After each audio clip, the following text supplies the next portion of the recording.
Imagine walking into a quiet suburban home in the year 1931, only to find an experiment that blurs the very line between human and animal.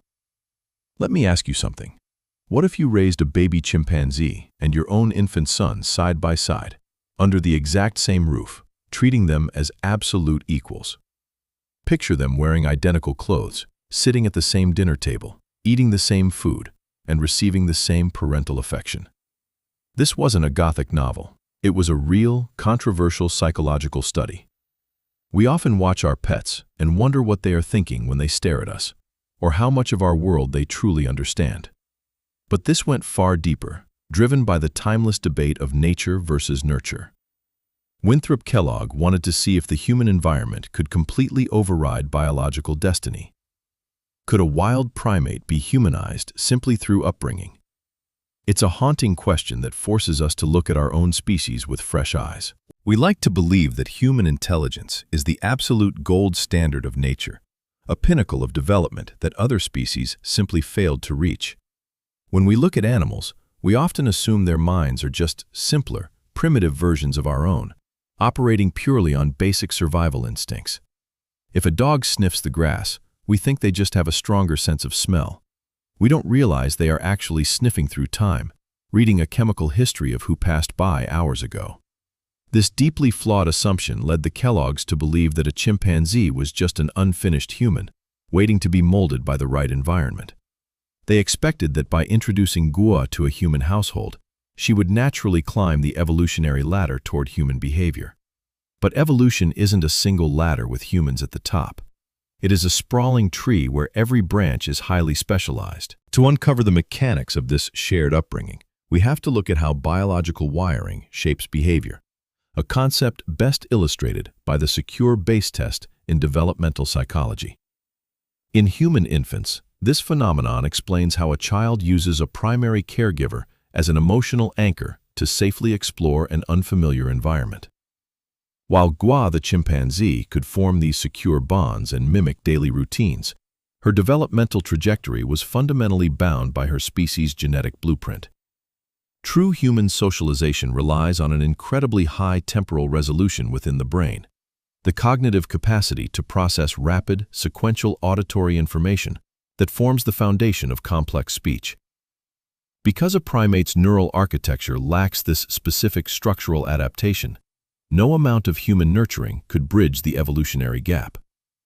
Gua was operating with a mind perfectly optimized for a different reality, proving that the deepest elements of human nature cannot be replicated by mere proximity. This biological boundary became undeniable as the Kellogg experiment progressed into its most intensive phase. Day after day, Gua and Donald were subjected to rigorous comparative testing, measuring everything from physical reflexes to memory and emotional reactions. In the early stages, Gua actually outpaced Donald in motor skills, climbing effortlessly and responding to vocal commands with remarkable speed. She learned to use a spoon and drink from a glass, mirroring human behaviors much like Snowball the dancing cockatoo, who famously demonstrated a rare animal capacity to synchronize body movements to a musical beat.